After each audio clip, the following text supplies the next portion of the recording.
भाना जैन है। मेरी उम्र 13 वर्ष है। सबसे पहले मैं बढ़कर और फलकर उस हिंदी को उन दिलों में पहुंचाना चाहूँगी जो दुनिया भर के दिलों और संस्कृतियों में जाकर अपना घर बसा रही है।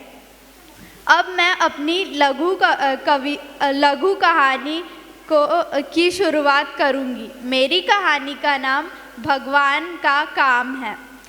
एक उदार राजा रहता था। एक दिन उसने अपने मंत्री को बुलाकर उससे एक प्रश्न पूछा। हम सबके पास कुछ ना कुछ काम है। जैसे एक राजा अपनी प्रजा को संभालता है, उसके लिए काम करता है। एक शिक्षक अपने शिक्षकों को पढ़ाता है। एक गुरु अपने शिष्यों को सही रास्ता दिखलाता है। वैसे ही भगवान का क्या काम है। कुछ देर सोचने के बाद मंत्री ने कहा कि यह मुद्दा मेरे बस की बात नहीं है।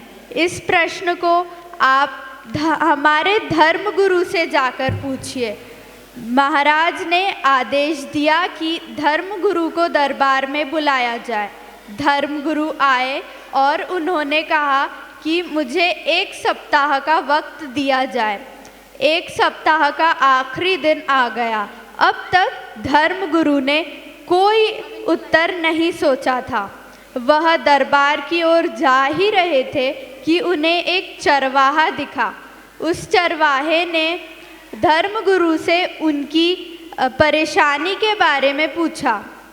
तो उन्होंने कहा कि मुझे राजा ने यह प्रश्न दिया है।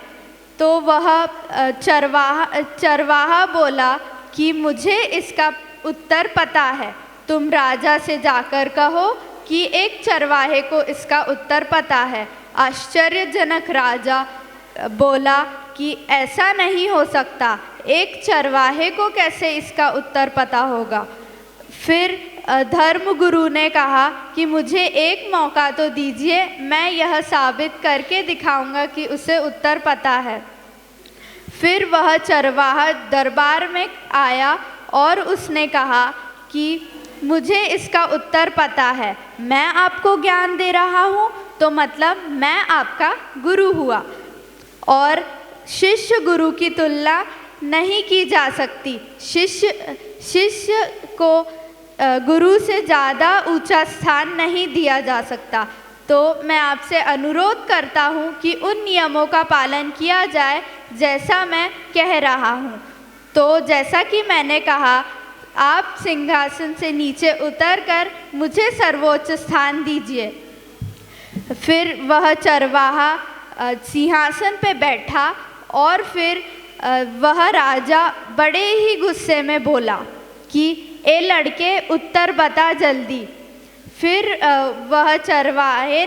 चरवाहे ने कहा कि भगवान का काम यह है कि मूर्ख और घमंडी को निचला पद और बुद्धिमान व तेज दिमाग वाले को ऊंचा पद दे।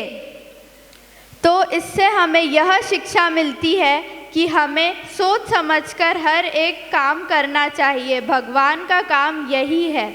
धन्यवाद। राजस